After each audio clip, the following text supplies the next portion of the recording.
మాకు మీలా ఎకరాల పొలాలు లేకపోవచ్చు, హైవేల పక్కన సైట్లు లేకపోవచ్చు, మీ అంత రేంజ్ కూడా లేకపోవచ్చు, కానీ మా నాన్నకి ఊర్లో ఒక పరువు ఉంది.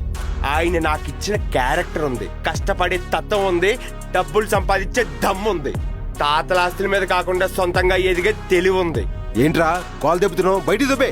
ఇంతాక మీరు మా ఇంటికి వచ్చినప్పుడు ఇదే మాట మా నాన్నగారు కూడా అనుంటే మీరేం అసలు ఏమైపోయేది అంకుల్? కోట్ల ఆస్తులు, పెద్ద పెద్ద బంగ్లాలు, లగ్జరీ కార్లు, బ్రాండెడ్ బట్టలు, చేతికి దేవుడు ఉంగరాలు ఇవి కావు అంకుల్ ఒక మనిషి రేంజ్ డిసైడ్ చేసేవి. అవతలోడు పెద్దోడైనా లేడోడైనా మనం వాడికి ఇచ్చే రెస్పెక్టే మన రేంజ్ డిసైడ్ చేసేది.